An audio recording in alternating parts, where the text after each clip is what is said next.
note on your screen.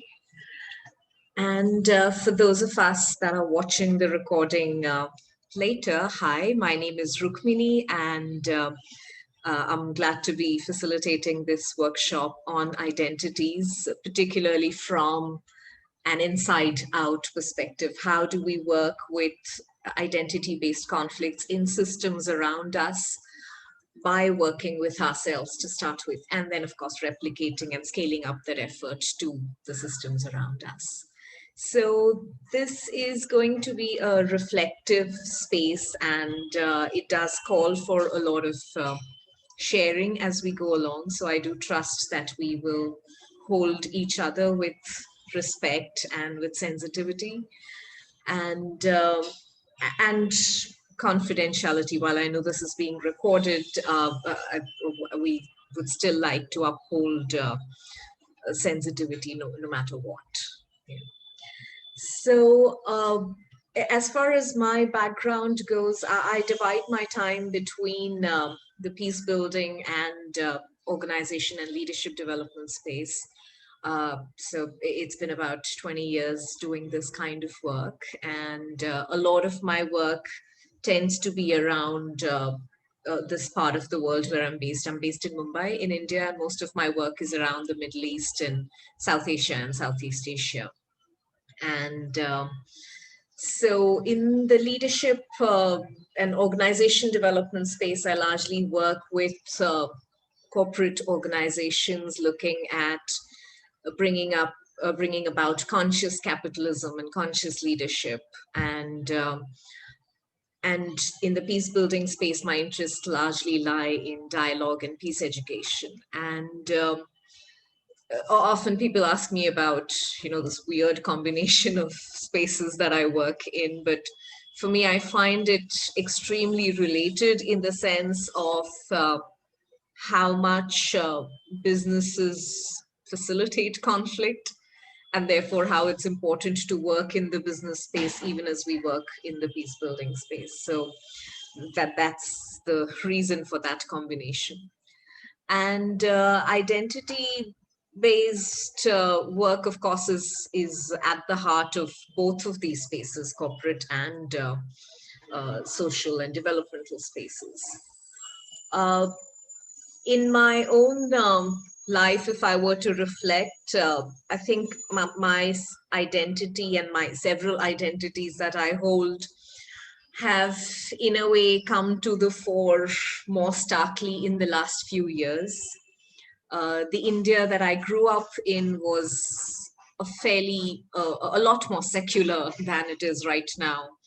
And over the years, I've seen it becoming more and more, well, I would want to say almost fanatic right now.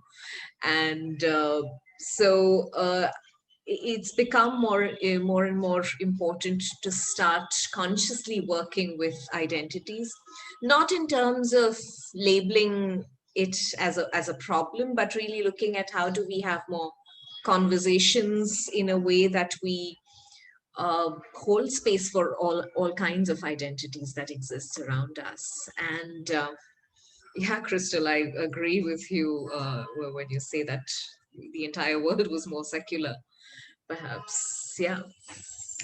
So this workshop is it's designed for about 90 minutes, and of course, if should we like a further conversation, I'm happy to stay on beyond those 90 minutes as well. And yeah, let me start by sharing a couple of conceptual pieces, nothing very heavy, and then we'll get into a few exercises. Is there a way for people to be safe while surfacing the sacred, respectful of differences, developing common norms? Natalia, I just want to clarify, is that, are you talking of holding that as an exploration in this space, or would you like to talk about it right now? Perhaps for later, but it's in reference to secularism and how secularism could sometimes be a form of colonialism as well, especially in Quebec, but I can speak to that later. Thank you.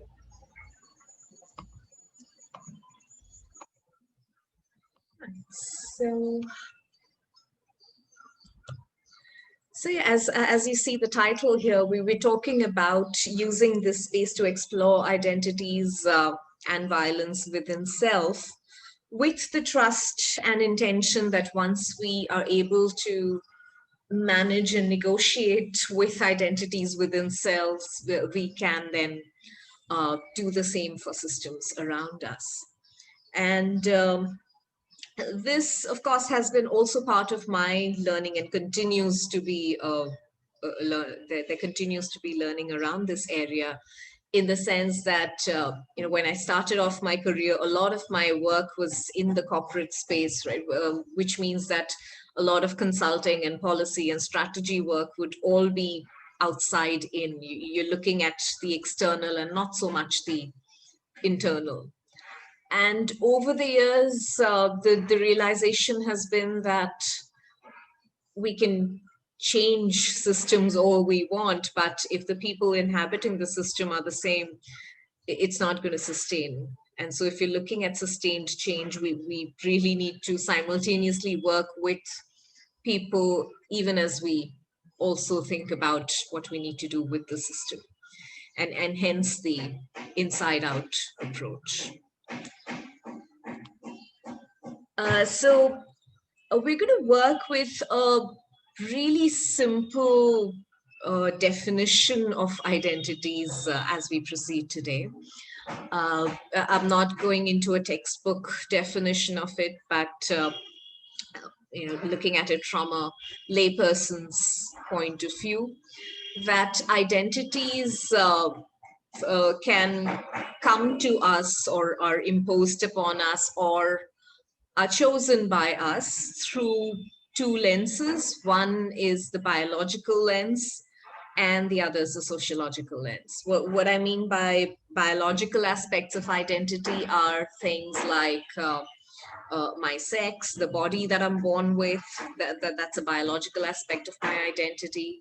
Uh, uh, other biological aspects also include the way I look, the color of my skin, uh, and so on. So that there's the biological piece, and then there's the sociological piece, which is around my nationality, my race, and the community that I belong to, the religion that I might practice, and so on. So both some of these aspects of identity are internal, in the sense that they belong in me and may not necessarily be something that is overt and very visible. And then there are some of these aspects which are very visible, right? For example, there could be aspects of my identity which relate to my personality. For example, I may think of myself as being an introvert, right? That's part of my identity, but not everyone might know it unless they've interacted with me a lot and they figure over time that's how I tend to behave. Whereas there are certain other aspects of my identity that that are more well known and visible. For example, I identify as a woman, I identify as Indian, and those are things that are fairly public in nature. And needless to say, some of these identities are chosen, in the sense that we willfully adopt and reinforce them. And some of these identities are inherited, and we may or may not willingly work with them. So here's what we'll start off with as an exercise. Like I mentioned earlier, I hope you have some writing material around you, or if you're comfortable making notes on your devices, you can do that as well. Let's think about listing maybe 8 or 10 aspects of identity that we bring into this space today. Okay. It doesn't have to be classified as internal or external, but if you'd like to, you can do that for clarity as well. For example, the identities that I bring in are that of being a woman, being Indian, being introverted, I also identify as being cisgendered.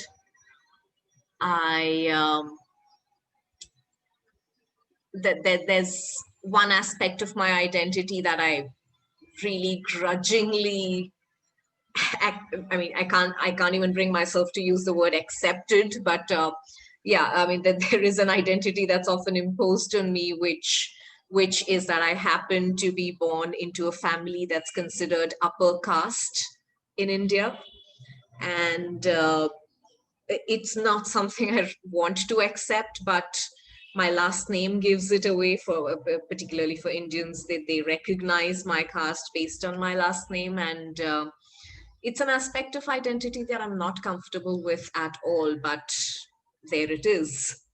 Right. So yeah, so the exercise that we're doing, I think Tina just joined in. Hi, welcome. And so yeah, so the exercise that we're doing is to try and name as many aspects of our identity as we can. And yeah, we can, when we discuss with the group, you may wish to share some of it and maybe not share some other aspects if you're not very comfortable sharing it in a public forum. So I'll give us maybe a minute for us to list down as many aspects of identities that you can list for yourself.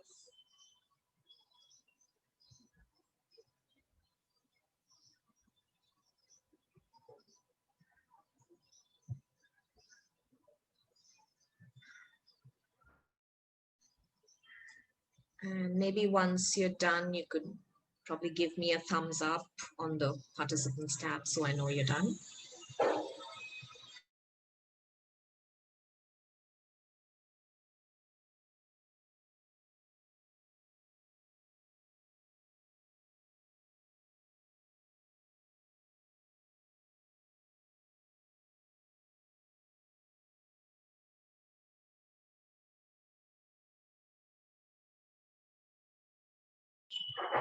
Thanks, A. Thanks, Natalia. Give it a few more seconds.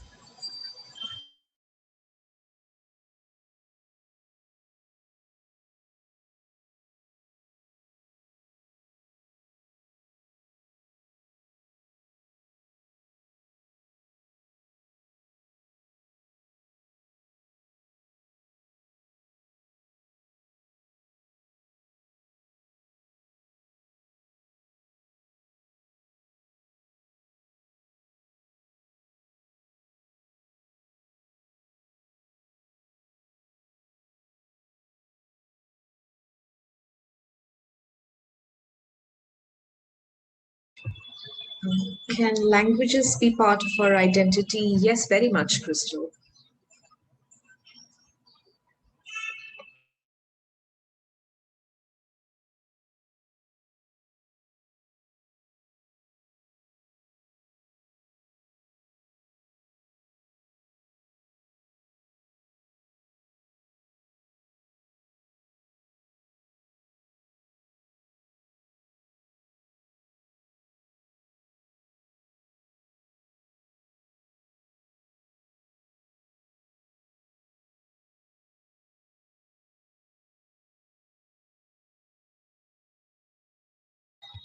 Tina, hi. I think you joined us in the middle of the exercise. So what we're doing is trying to name aspects of our identity that we can continue working with through the rest of the session.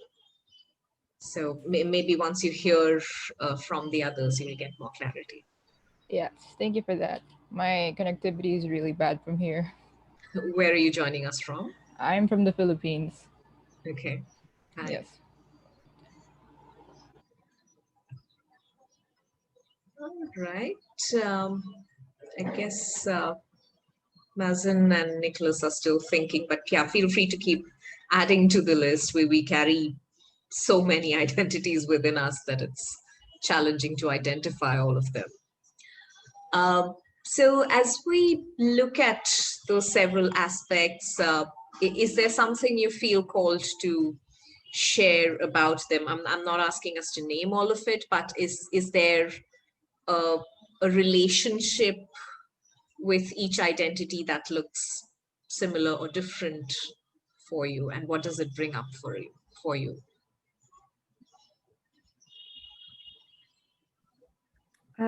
They take on different forms. One is geographic, being Western Balkans by origin. One is in terms of character, based off of life experience. And then the last is, I guess, ideological, seeing myself as a human member of Earth's living ecosystems. Yeah, thank you.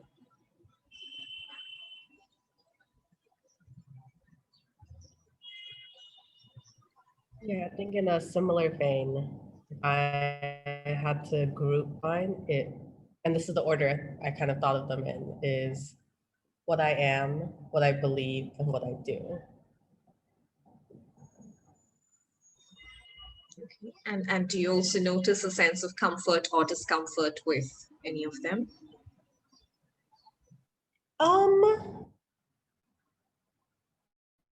No, but I would be very hard pressed to categorize them as either internal or external, because like looking at them, it really depends on the context, how external something is.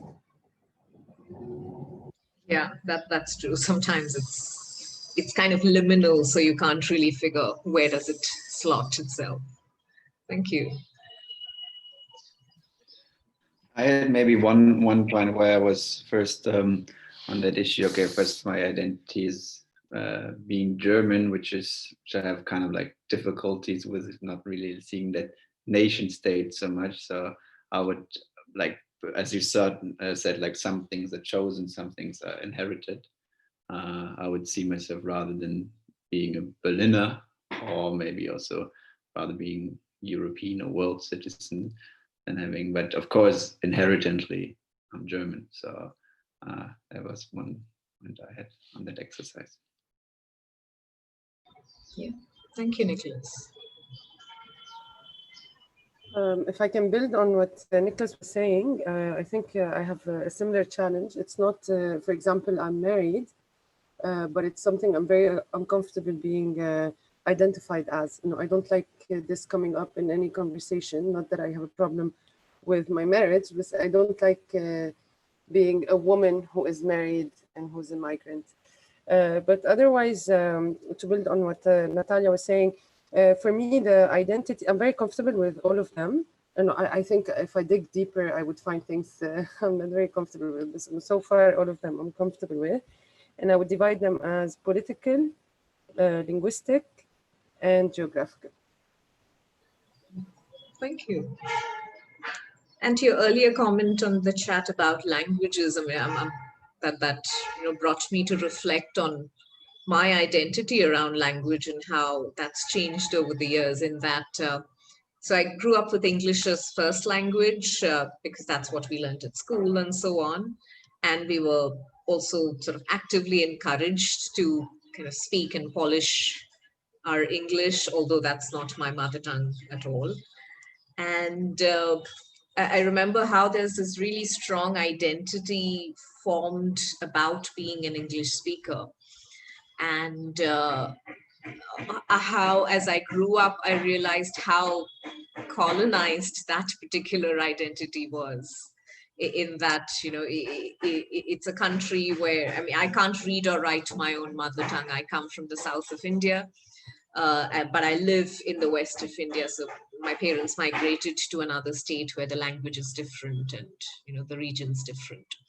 So I speak and read and write a few other Indian languages, but I can't read or write my mother tongue while I understand it. And how a lot of identity around language for me was about a very colonized approach about what is fashionable to be identified as in terms of language. So yeah, that's just a reflection I wanted to share.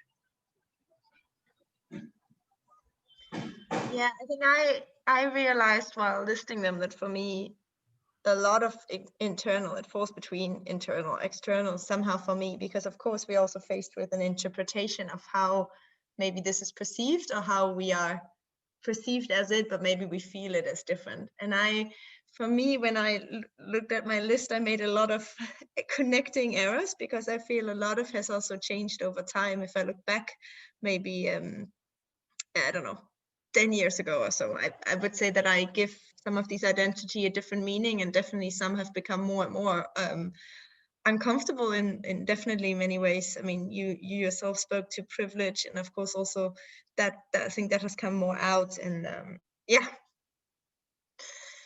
exactly. I leave it here, but yeah. Yeah, it's a dynamic thing, right? So yeah, thank you. Mazen, I think you were about to share earlier. For me, I realized it's like they're separated into like two parts. The parts where I identify myself as this thing, and the part where I'm entitled to identify myself as like the other thing. Is that clear? Like I'm entitled to identify myself as like strict or like politically with the specific group. And I realize like most of them are like external, which is like maybe sad. But yeah, yeah, I mean, I'm like I'm comfortable not digging deep into these things, but I'm sure that like the more I dig into each identity, I won't be comfortable with it. So that's my reflection. Yeah, well, and thank you for being so authentic about it. Tina, would you like to share something? Hi. Yeah, is my audio clear? Yes, it is. Okay, thank you. Well, I think I'm echoing a lot of other insights regarding identities not really being just completely external and internal. I see a lot of overlaps. Personally, my identities are well, linguistically and geographically, I'm from Manila. So in the Philippines, it's in the center. When you're from Manila, it's the dominant group when you're speaking Tagalog. So there's that aspect of that. And then I'm also in the Philippines, we also have like the dominant religion is Christianity. So I grew up, going to church and all that, but I don't really identify with the beliefs anymore. So I think it's more of an external thing. I'm not sure if I'm like explaining that aspect well, because people see me as a Christian because they've been seeing me go to church ever since. But internally, it's not something that I still identify with. It's just something that I have to do to please my family and all those traditional things. Also, I think a big part of my identity is being a part of the LGBT community. So I'm a lesbian, and I'm very much out about it. It's an internal thing, but there's also discontinuities with respect to how I present myself to people, because they see me like in the Philippines. Their perspective of a lesbian is someone who is masculine. They call it a tomboy. They don't understand how there's discontinuities with how you express yourself and how you and what your sexual orientation is. So there's those things. Yeah. Yeah, thank you, Tina. And I'm looking at Crystal's question on the chat about can your identity be something you don't have, like a non-native language speaker? Yeah, that's an interesting thought to think about. And I suppose yes, because at the end of the day, it is a subjective experience. And so, yes, it's possible that I might identify myself, or others might identify me as something that I'm not, rather than something that I am. And to your point, Tina, about aspects of external identity, I relate to what you say about religion as well. In that, I'm born into a Hindu family. My parents are practicing Hindus, I've related to the philosophy of it, but never quite found the need for religion. And yet, given my name and my passport, that there is an assumption that I'm Hindu, and therefore all the allied assumptions that come with assuming that a person is Hindu. So that's an aspect of external identity which I'm not quite sure what to do with. And I suppose initially I was okay with it, but uh, I think given the kind of polarization in the country right now, I really wish it was a part of my identity I could disown. But of course, I cannot. So now it's a matter of looking at how do I work with that aspect of my identity. So here's a thought experiment. If we were, I mean, out of all the things that we've listed for ourselves, if we had to whittle down that list to 2 or 3 aspects of identity, if you were told that you can only be, of all those things that you've listed, you can only be and you can only express 2 or 3 things, which would those be? So maybe you can look at your list, strike off things you want to strike off, and notice what happens to you as you strike them off. Is it something you're okay to do willingly? Is it something that brings up emotions, discomfort? Let's give it a minute while you do that.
Right, and once you're done, we can share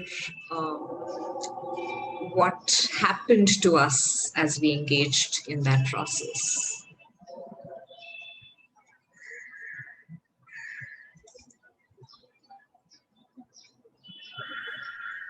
I can go first if you want. No? So personally, I think it was a realization that I care more about which identity I'd like to be known for, or I would like people to think of that when they think of me. So which identity for me is a good representation of who I am and a good summary, and which ones are not that important, or for me are they're not they're not the most important. So for example, would you like me to share the identities that I would pick if you're comfortable? So for example, the first thing I chose was feminist, because it's the most important identity for me, that it's out there, that I'm a feminist. The second is atheist, and the third that I'm an expatriate. So I just felt like obviously we did the 10 like you told us before, but I chose these 3 because I think this is how I would like the world to see me publicly. Thank you. So what I hear you say is that it gave you a chance to reflect on what's important for you in terms of your identity, what you're not willing to give up. Thank you. Maybe if I can go next. For me, it was a bit different. The process, I really realized the ones I would like to keep are not things that are shown so much externally. So that are maybe characteristics that are for myself. What I see, okay, these are maybe values that are important to me and that define me internally as a person, which would maybe still be okay if I would be born in a different place, in a different body, in a different context, but that is what defines me as my characteristics and values. And I think these are the ones, what I realized when I was going through like all these external factors, they could be easily cut off. And for me, it was more important, okay, what defines me as a person. Yes, thank you.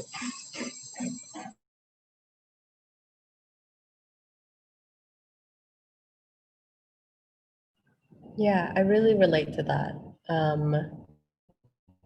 I think for me, the three, well, one of them is queer, which is not necessarily chosen, but in a way, all three of them are either characteristics that I am purposely cultivating or a community I'm very intentionally a part of.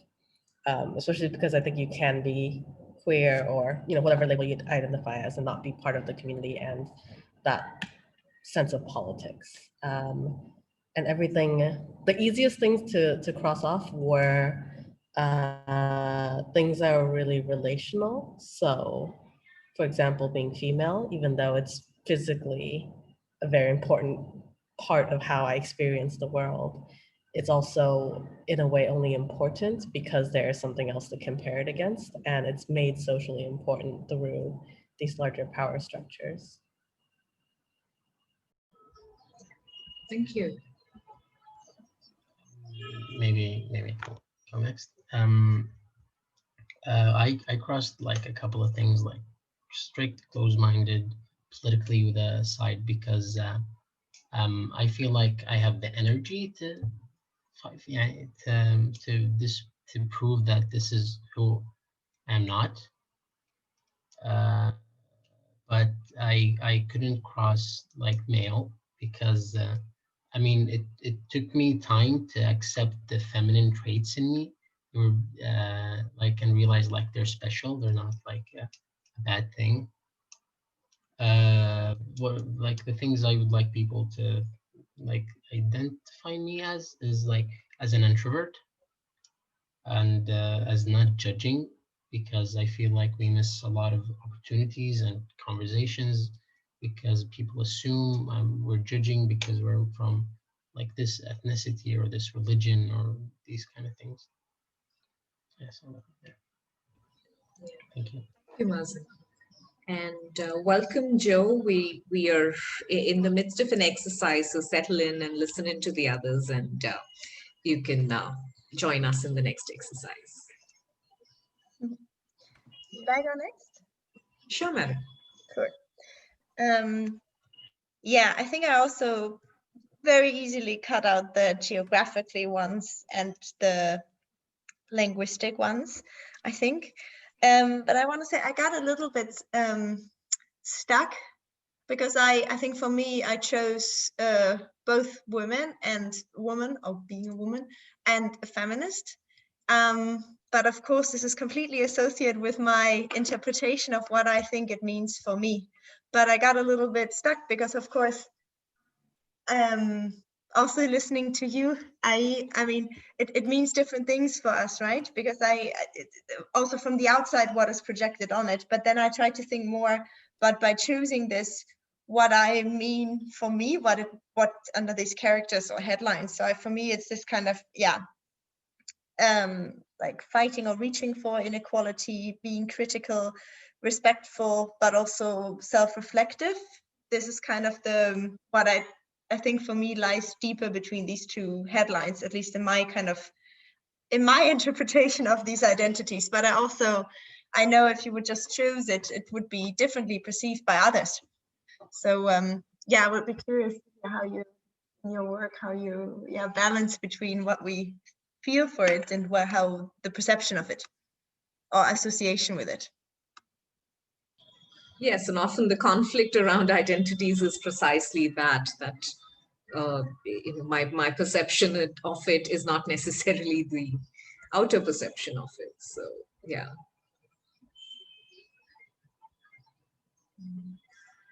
Tina, Natalia, would you like to share? Yes, hello. I'd like to go next. Yeah. So for my thought process is I actually easily cut it down to three main identities, which are Filipino, I'm a woman, and a member of the LGBTQ plus community. So basically how I did this was I identified, it was informed by the identities that I want to be known for. These, just like what I think one of the participants said earlier, the characteristics that she's purposely cultivating. And it's also informed by the things that I'm most passionate about. Basically, these three identities locates me within the structures of society. And in a way, it's my way of like reclaiming power over these parts of my identities that have been used against me in the past. I've been discriminated for being a Filipino, for being a woman, for being a member of the LGBTQ plus community. So that was how I cut it down to those three identities that I now want to use as a source of empowerment. And these are my main advocacies as well. Yeah. Thank you. Thank you. I guess a lot of what I would have wanted to say has been said, but the only thing I'll add is that taking away pieces of the identity, I realized that the ones that were remaining were ones that were somewhat externally defined or defined perhaps by adversity. And then realizing this, I decided to really narrow down the final three to aspects of self that were based off of my own agency and a bit of a twist. So almost taking something that might be seen as victim to surviving, to thriving kind of thing. Yeah, thank you, Natalia. And of course, I know we've noticed our own feelings and emotions as we whittle down our own lists. However, when there are identity-based conflicts, often it's not a willing choice, right? It's not that we whittle it down to things we want to keep, but we end up being left with identities that are safe in a given environment, that ensure our survival in a given environment. And those may not necessarily be the identities that we want to retain. For example, in the country that I live in right now, given the situation, if I had a choice, I would want to drop the identity of being Hindu and being upper caste. But those are aspects of identity that are getting more and more reinforced by the environment. And in many ways, it's those aspects of identities that give me protection in this environment. Whereas I would probably really want to assert the identity of being secular, being atheist, and that does not have space here right now. Right? So when we're talking about identity-based conflict, it's largely about the fact that the identities people want to retain and assert and express are not necessarily the ones that are allowed in a given environment. And one way to reflect on it is as being parts of the systems that we belong to, whether the system is our family or our workspaces, communities, or countries, is to look at how much of these identities do we allow in ourselves, and therefore how much of it do we allow in the spaces around us as well. Right. So in the process of what we did right now in terms of striking off certain pieces, if it was easy for you to strike off some of those identities, is it also something that you expect others to give up easily around you? And if so, what does that mean when you relate to the other person, when that expectation, even if it's an unsaid expectation and an unconscious expectation, what does that do to the other person when you're able to leave aside a certain part of your identity easily and you assume the others might be able to do the same? So that's just something to reflect on. Let's deepen this exercise a little bit. Again, we'll go back to our writing material and create a table like this. This is about a 10 by 10 kind of a table. And we'll fill it in column by column. Okay. Of course, you don't need to, when we're sharing later, you don't need to share the contents of it. We can only share just our reflections on what emerges at the end of this exercise. Okay. So we start off with the first column, and what I'd like for us to think about and list down in the first column is a list of names of ideally 10, but maybe at least 7 or 8, so that we have, you know, a pattern that we can look at and work with. Okay, so names of people that we absolutely trust. You know, these are people that we can share anything with. These are people that we go to for help, maybe even trust with our lives. So yeah, list down the names of about 10 or 8 to 10 people that are in your inner circle that you absolutely trust. I'll give it a few seconds for you to list that down.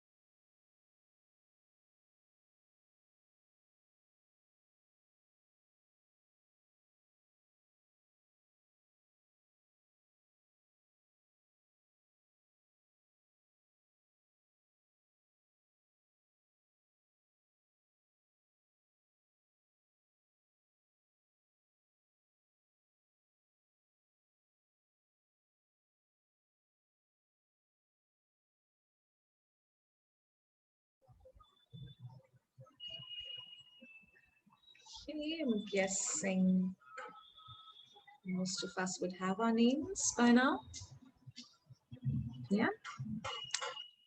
All right, so that's the first column, and then we'll continue to populate other columns on the right as we go along. So in the second column, against each of these names, let's list the gender that we know they identify as. And I'm guessing with these people, you would know what they identify as.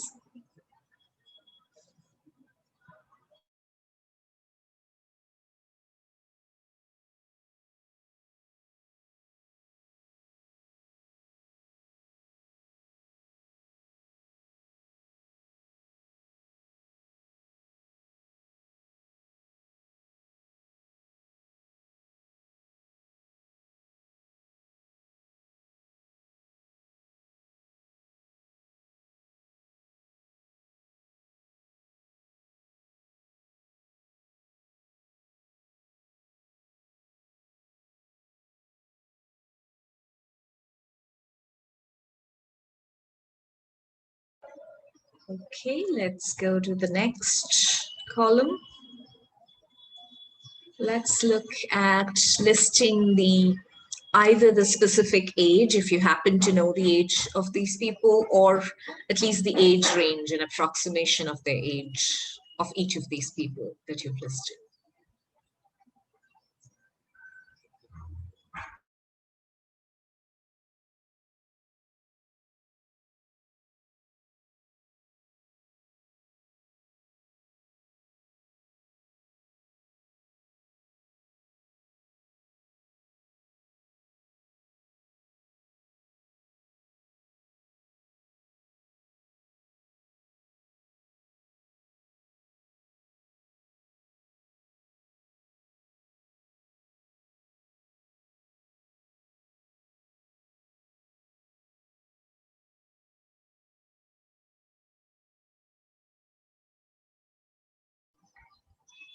Okay.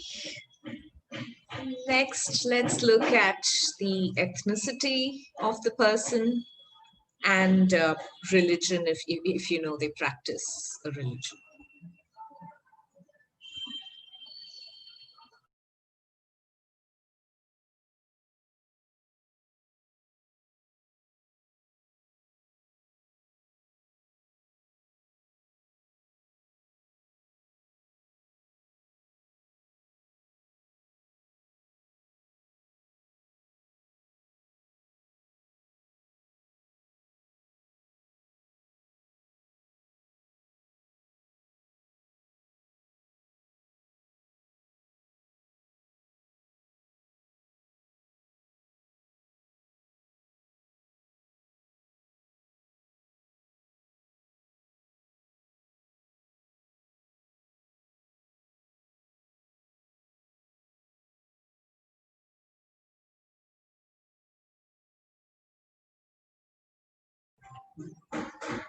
Okay, let's move to the next, which is their level of education. You don't need to list the specific degrees, but the level, like have they completed high school or a bachelor's degree or a master's or more?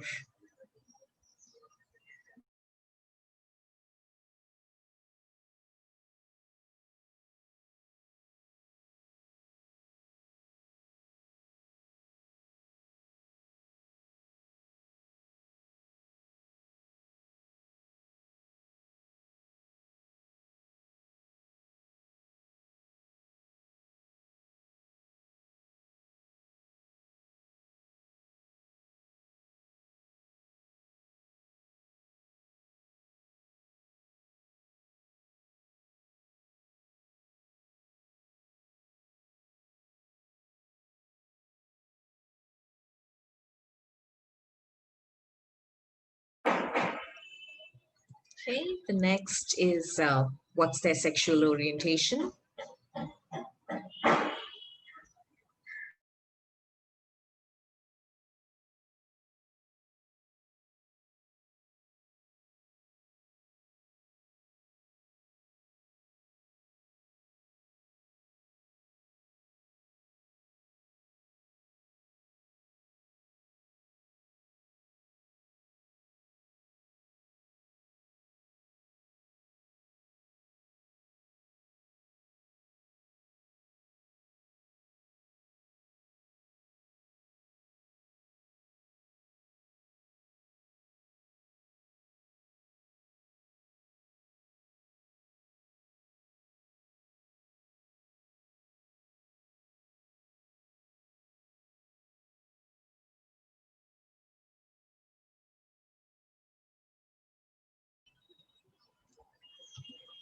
Let's go to the next column and list if they have any disability, physical or mental disability.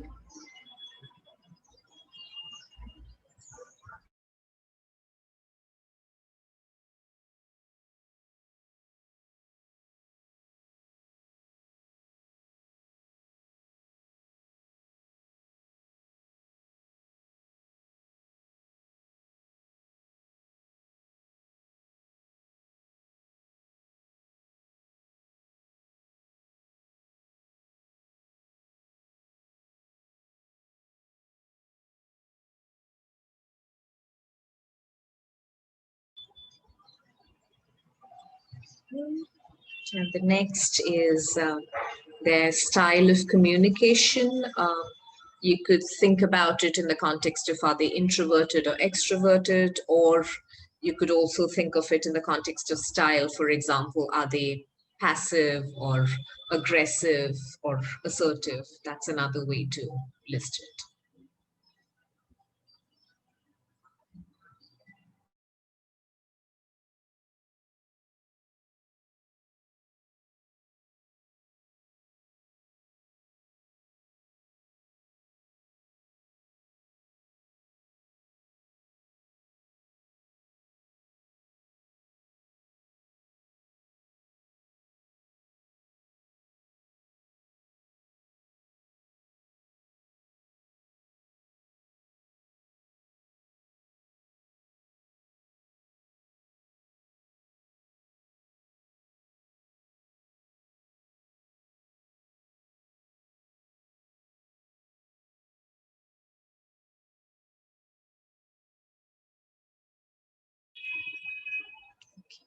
Couple more columns to go. The next, let's look at their political spectrum, left, right, center, anything else that you want to list there.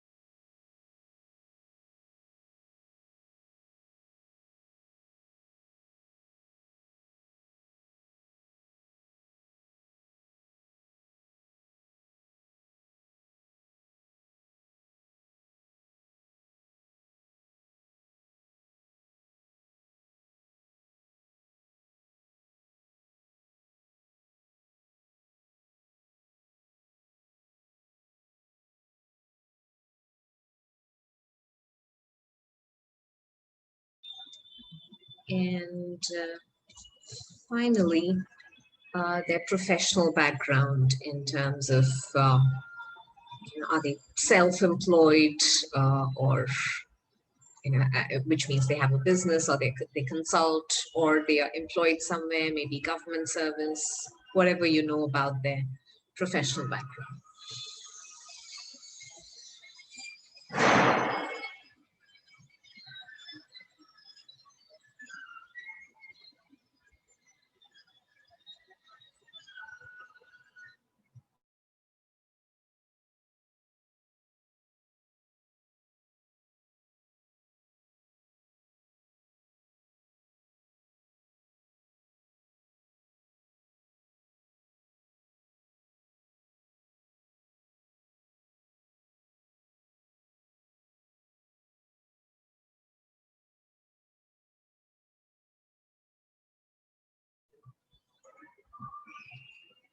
Okay, and once we're done, when you look at that table now and think about what we spoke earlier about identities, are there any reflections that begin to emerge?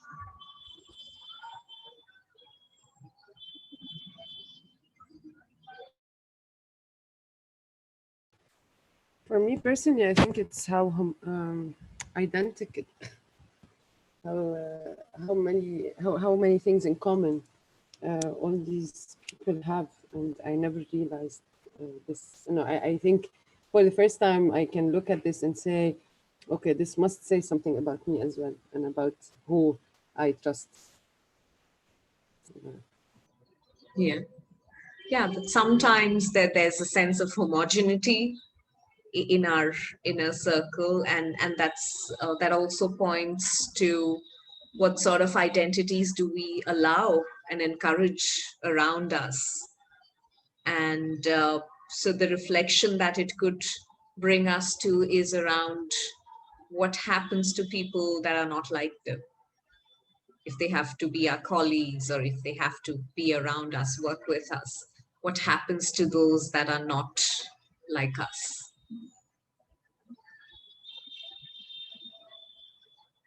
Any other reflections? Yeah, I think for me, similar to my earlier point about like time is also an indicator in here.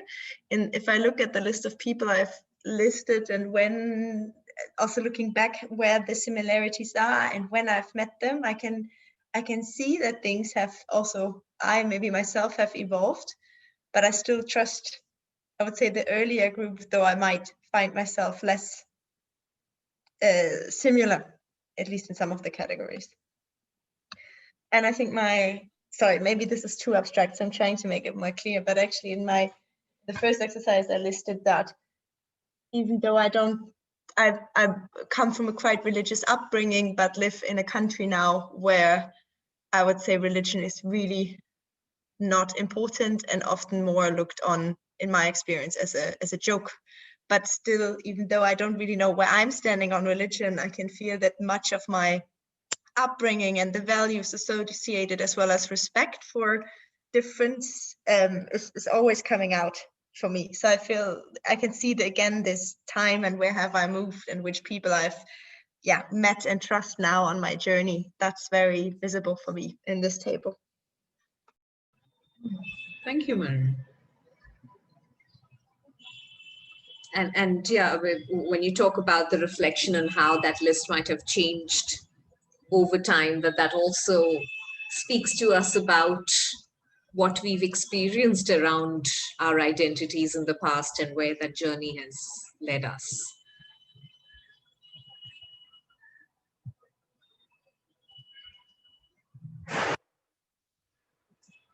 Is there anyone else who'd like to share?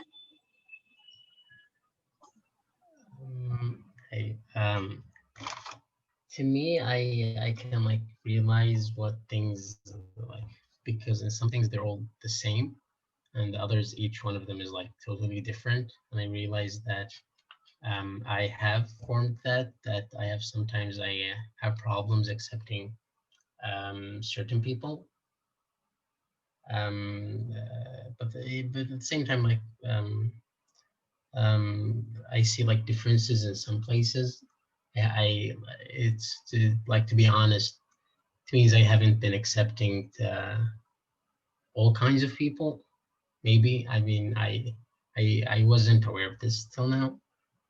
But yeah, a lot of similarities and a lot of differences in like the same places.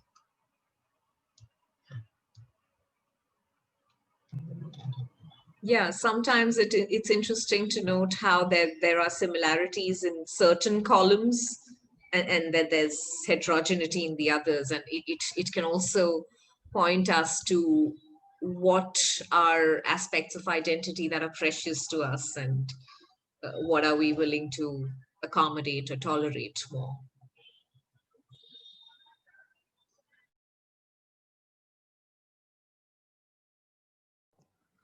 Yeah, I think that's really helpful for me because I was struggling to find a pattern, or yeah, I was struggling to sort of see patterns until I look in the sort of disabilities column, which it looks like everyone's mentally ill. But in all the other categories, there's wild ranges. So for age, it goes from 23 to 52. There's people of very different nationalities. There's a good mix of education and the sort of work people are doing, but that column is very clearly the harmonizing factor, apparently. Yeah, so maybe it points to where you find your safety, where your identity feels safe. Yeah.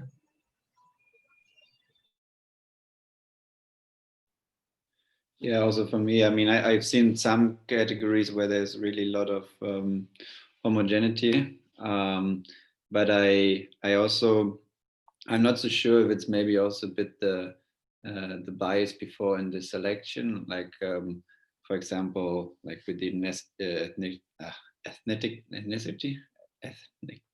ethnic groups, as I like now just thinking of 10 people right now, there would be the people I'm in contact with also being here. But also I've met a lot of people in different countries who definitely put trust in. But I think it's just, if you think about persons, immediately that it's the ones you're also connected with in that time now. So I think maybe some of these categories, they might be a bit biased as well. But I think, but still, I could reflect also maybe how also some cultural nuances make it maybe easier, because you know more, okay, people from the same culture or background, you know more how they tick in a way, or maybe it's easier to see, okay, well, to put the trust in first, but that doesn't mean that it is not possible also within other cultural circles.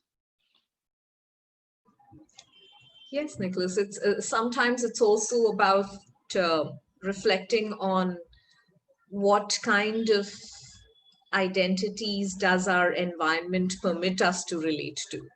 Like what do we have access to in terms of people that we can trust? Maybe we'd like more heterogeneity on our list, but we don't have it because it's not around in our environment. So that it also speaks about the system as much as it speaks about our own preferences.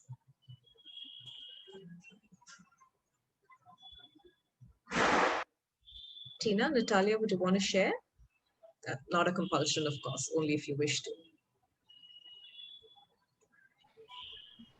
Hi, yeah, so with regards to my list, I think it's just like what you said, it's a combination of the people that we have access to and the people that we prefer, the ones that we share a lot of similarities with. Because looking at my list right now, I see most of the friends that I listed here, we have almost the same like identities. A lot of them, I mean, all of them are mentally ill, and with regards to the sexual orientation and all that, it's very similar. The political spectrum, that's very important. And the only people here that have different identities as compared to mine or my family, the family members that I have. But I do trust them because I have access to them, and it also speaks a lot about the experiences that I have. So in the past, it wouldn't have been, I wouldn't have trusted them as much as I do now. So there's also the role of those experiences. Yeah, thank you, Tina.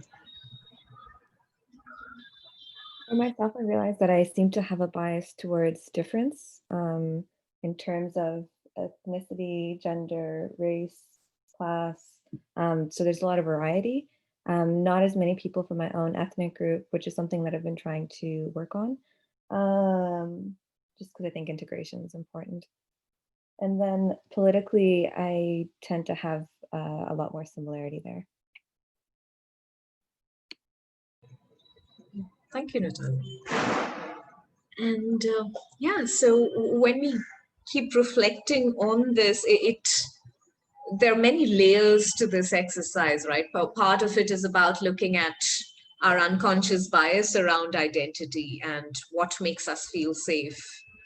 Or where do we permit psychological safety for ourselves, in what kind of a circle? So that's one lens through which to look at this exercise. The other is to look at what does our environment permit, or what kind of identities are available for us to access and trust around us. And also to look at what's our edge, therefore, as far as identities and tolerance around identities is. Because if we happen to have fairly homogeneous communities around, and the homogeneity could be all across, or it could be homogeneous in certain parameters, certain columns that you see there. It's about looking at what happens to the so-called other that's not present on our tables. How do we treat them or tolerate them or not? And also, how do they feel around us? Should they be our colleague, or should they be someone that we have to, come across, work with, dialogue with? What happens to them and what happens to me when my trust does not naturally come up for a person like that? Because in an unconscious way, those are people that I label the other. And therefore, what is my edge in terms of working towards integrating and expanding my sense of psychological safety? So, of course, I don't expect responses to that, but that's a point of reflection for us to work with. And also to look at how does this play out in the systems that we belong in. If you have to imagine the kind of tables that might come up for your closed ones, or for your colleagues at work, or the community that you belong in, would you imagine a similar kind of a table for them? And if so, what is the message that the system, that community gives out?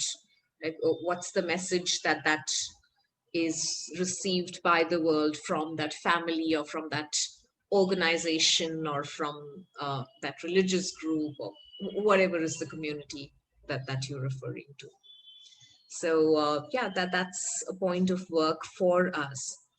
Having said that, it's definitely not easy to confront the edge, in the sense that it does require challenging ourselves a lot in terms of trying to maybe not embrace, but at least meet with identities that we don't own up to. For example, in the current context, I see myself more and more, gravitating towards and trusting people that are politically not right-wing, right? Because that has to do with my own preferences and my own biases. At the same time, if I continue to distance myself from people that I judge and regard as being right-wing, where's the possibility of dialogue then? Because all I'm doing is keeping myself in a safe space. I'm retreating. I'm going into spaces that are more healing spaces, but there's really no dialogue happening in those spaces. So how do I therefore learn to look at owning up to the right wing that is me, that is in me, in the sense that when I say I don't want to be belonging to this particular group or this particular side of the political spectrum, that's also a very right-wing point of view, right? Where I'm saying that this is right and this is wrong, and so I'm shunning the other.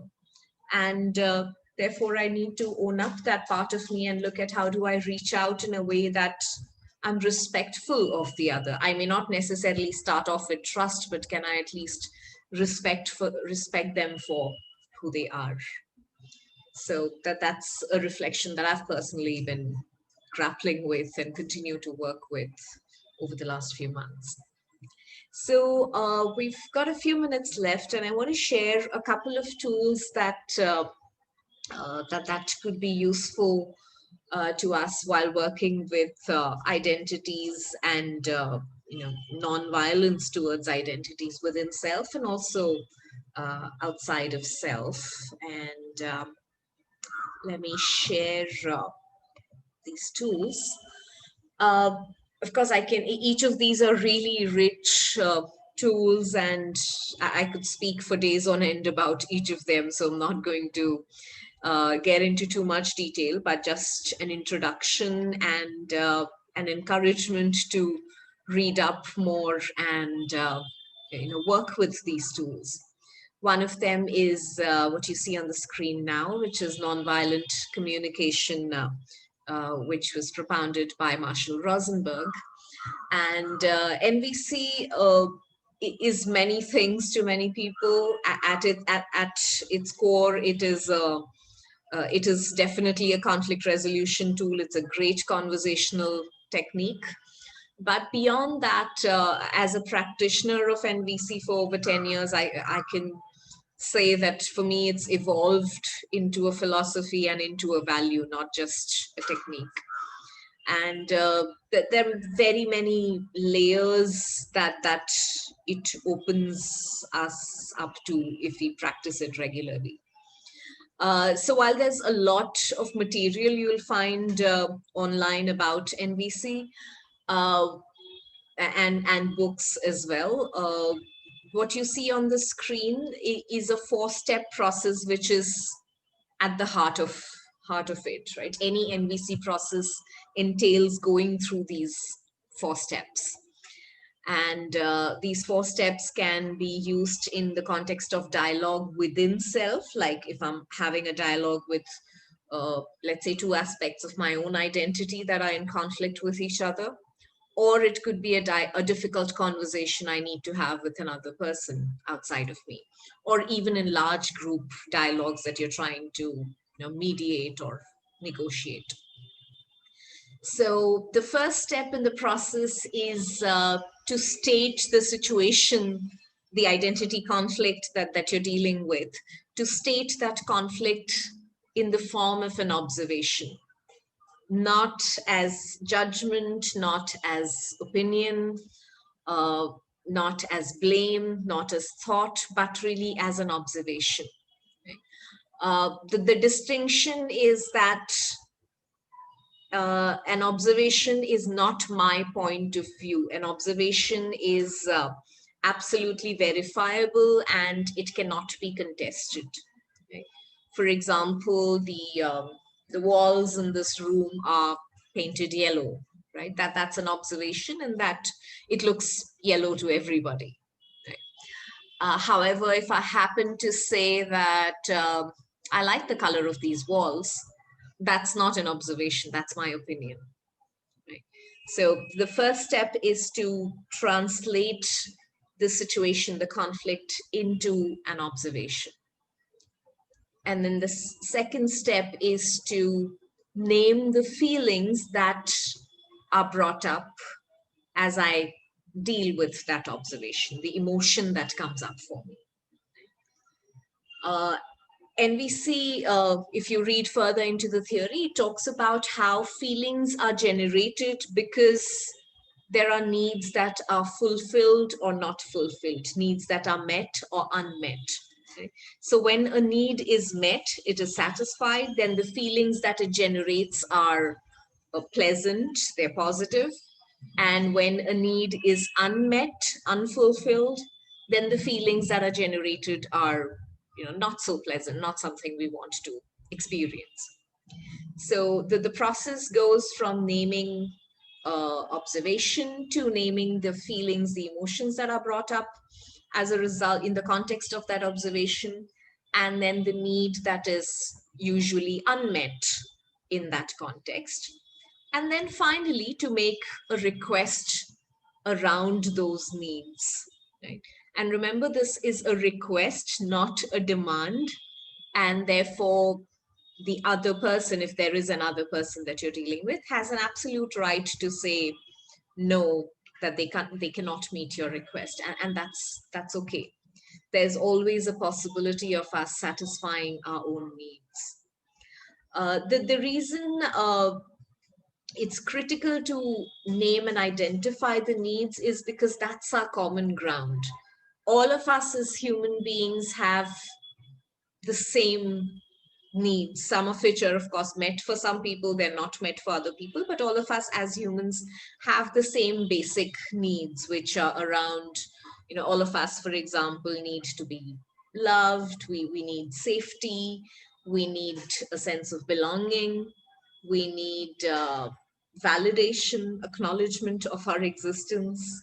Right? So these needs are common to all of humanity. It doesn't matter what other identities we hold, but these needs are universal. And if you're able to speak from the language of needs, rather than speaking from thought or opinion or judgment, then there's a possibility of dialogue. When thought speaks to thought, right, which means we're conversing only at the head level, so to say, a cerebral conversation, then there can only be argument or there can be debate around it. But if we're really looking at dialoguing, we need to step down from the head into the heart, into the gut, which is the space of need. And that's where we start relating to the other person as human, right?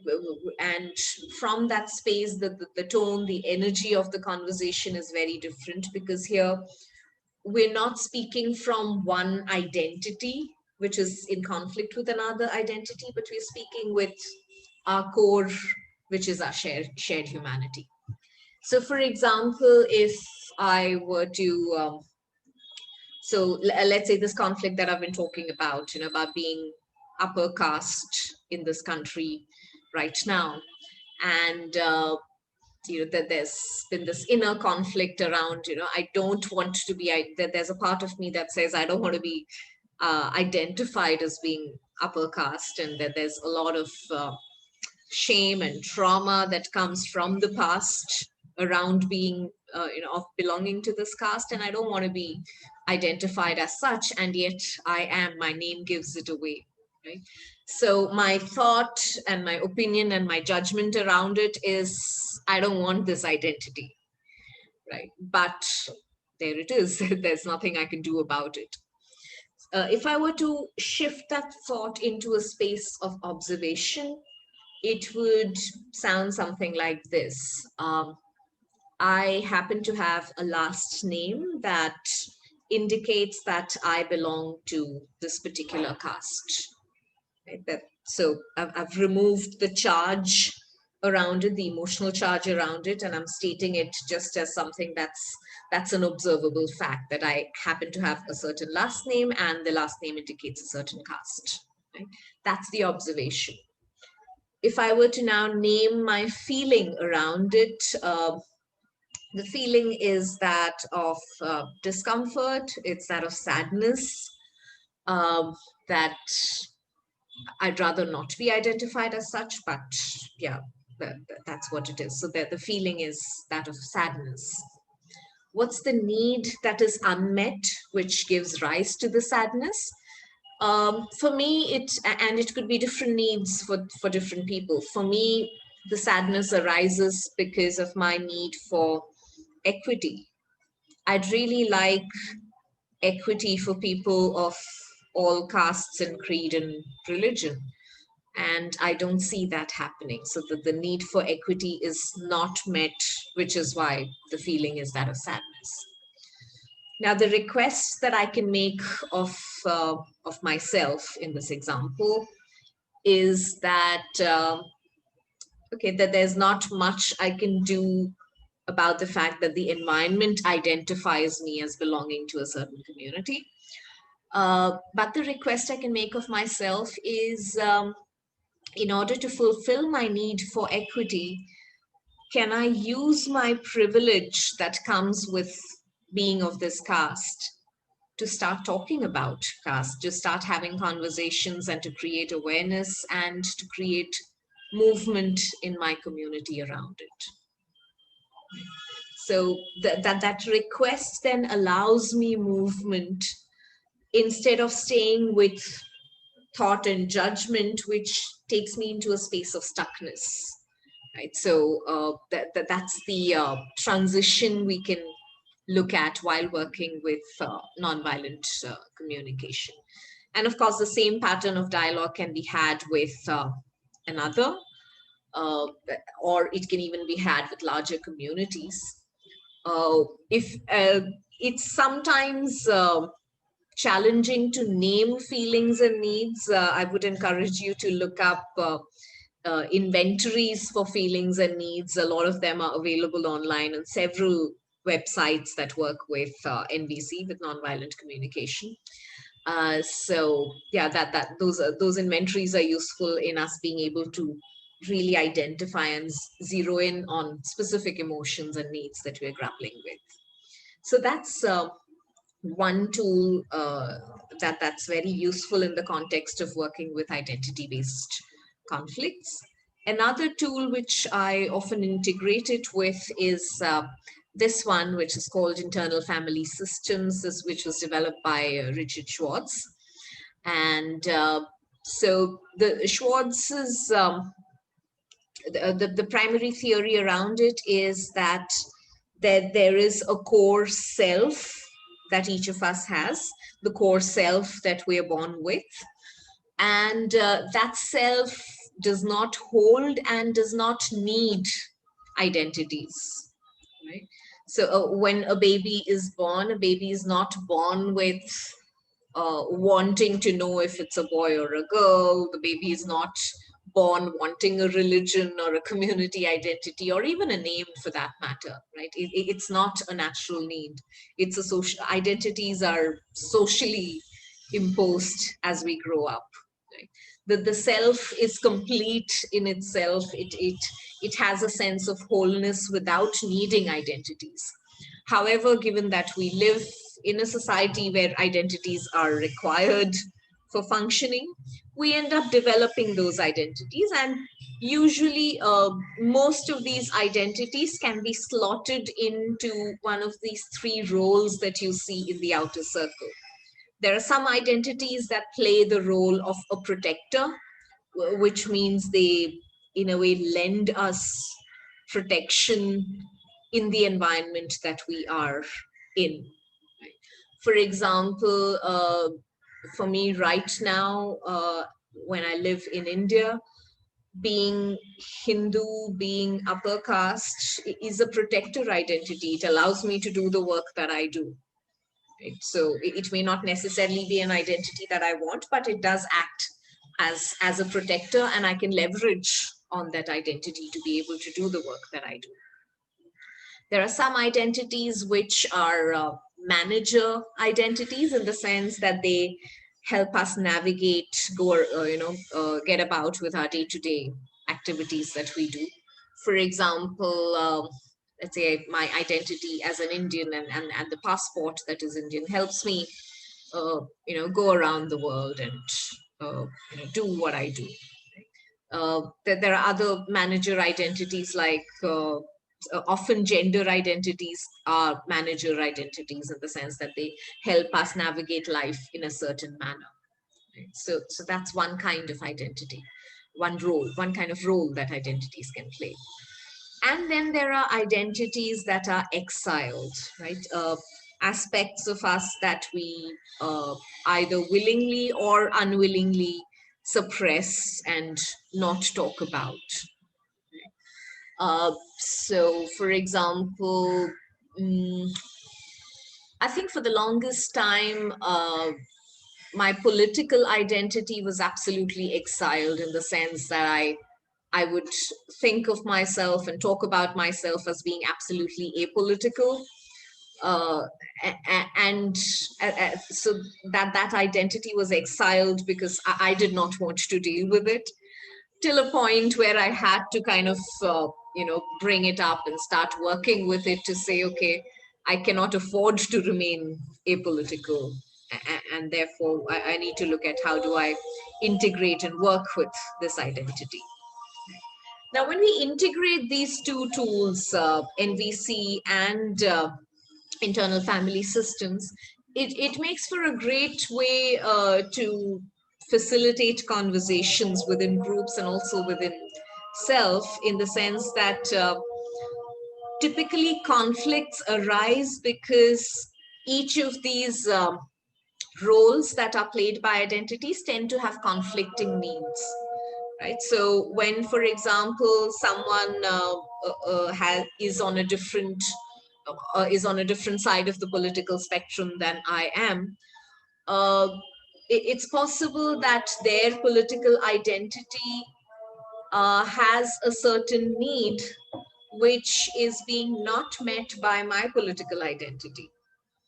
And so if you're able to speak of it from the context of need and not from the context of the identity, right? So instead of a left winger having a conversation with a right winger, if you're able to say that, okay, there's my need for safety and your need for expression, which are at conflict with each other, then it's no longer about right wing versus left wing. Then it's about saying, okay, I want safety, you want expression. How do we create space for both? Right? How do we create space for your expression in a way that I can still be safe in the same environment that we cohabit. So it changes the tone of the conversation when you integrate both of these tools. And so I would definitely encourage you to read up more about it and work with both of these tools. Here's one way of engaging in that dialogue. And I'll send across the presentation deck to you if you like, so that you can have this for reference. So if you're doing an internal dialogue, you can of course start with identifying which are these two parts of yourself that you want to reconcile, which are two parts of yourself that are in conflict. So for example, often let's say the woman that is me might be in conflict with the professional that is me, right? Because their needs are different and we need to figure out how to meet the needs of both. So that's one kind of an internal conflict. So first step is to identify which are these aspects of identity that you're working with. If you're working with another person, of course, it's much easier to identify that. If you're doing an internal dialogue, one fun way to do it is to also do a bit of visual theater around it, which means you organize for, let's say, if you're working with two parts, two identities, then organize for two different chairs. And then as you speak from one particular identity, go and occupy one chair and then change your chair when the other identity speaks. It also kind of gives you a visual and an embodied sense of dialogue. And yeah, as you speak, go through the NVC process. It's often referred to as the OFNR process: observation, feeling, needs, and requests. So allow each part or each identity to talk about what their observations and feelings and needs and requests are. And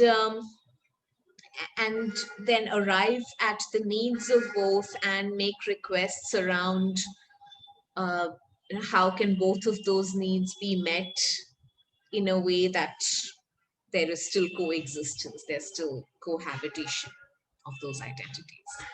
So that's something you can play with in the coming days. And yes, so that's what I'll leave you with. If you'd like a copy of the presentation for your reference, you could leave your email ID on the chat. If you're not comfortable sharing on public chat, you can share it on private chat with me. And I'll send across the presentation to you. And on the YouTube channel that's mentioned here, you'll also find other videos which explain NVC and internal family systems in detail. So if you want to look that up, you can. So yeah, we've shot a little over time. Sorry for that, but I hope you derived some value out of being a part of this workshop today. Would we like to check out with anything that you want to share? Feelings, thoughts, comments?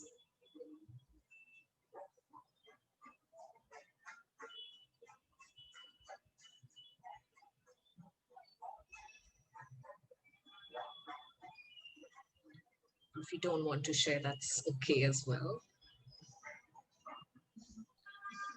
I think I found it great how you integrated these two models. I was aware already of the nonviolent communication, but haven't seen the other one, which was new and was very interesting, like knowing also a bit how nonviolent communication works to get that another layer within the internally family systems of identity. And I definitely will try out the having some inner monologues or dialogues, kind of, actually. Yes, and thanks a lot for this great workshop. Thank you, Nicholas. Yeah, if I may say something, it was really great. I've written like a lot of comments. I got into here thinking that I would either get this way of creating an identity to like of an organization rather than like myself, but now I realize that I've learned so many things, not just about like the reason I'm here, but also like about myself. So that was amazing. Thank you. Thank you. And yeah, just noticed your message, Crystal. Thank you for supporting this session, and thanks for being here. Thank you, Rukmini. I'm sorry I have to go. It's just because we have the next session in 20 minutes and a quick break. But thank you so much. And it was a pleasure to meet you all here. And yeah, we stay in touch. Thank you. Thank you. Yeah, I also want to say thank you. Really, yeah, very multiple levels, very inspiring or encouraging to be reminded to take a look back on to ourselves also in the bigger system, whichever system, if it's in our work, if it's in the international structure or wherever. And I think, yeah, I think it took two points mainly from this. Is of course the one that how easy it is to talk to, of course, people we identify with more closely, but also what we lose by doing it, and how polarized we also, how we, or maybe even myself as a part of it, contribute to polarization in the way, because I make an active choice to, well, active or less active choice, but to engage mostly with people who are, I think, like me or do like me. And on the other way, looking back at the no surprise in the tools that it reminded me lots when I would say when I started on my own journey in peace building more broadly, was actually with working in a school and working with children on what's conflict and how do you resolve conflict in your just in school life and prevent fighting and so on, which is a lot about what do you think the other one felt, and yeah, exactly. So it's just yeah, it's a good reminder to where for myself also where I started and where I come from. Thanks a lot. Thank you, Mary. Yes, I'd also like to express my gratitude for this. It really helps put a lot of things in perspective. And I think just the other day, actually, my colleagues and I are wondering how we can contribute to, because our country right now is in really tight spot. It's really the political views are polarizing. And then looking at what happened in the United States recently, we're thinking of how we can possibly reach to the people at the other side of the spectrum here in our country. So I would really like to reflect on the things that you introduce in this workshop, and hopefully I will be able to use this in the future as well in the country. Thank you, Tina, and wish you the very best. And yeah, thanks everyone for engaging so beautifully and reflectively in this space. Thank you for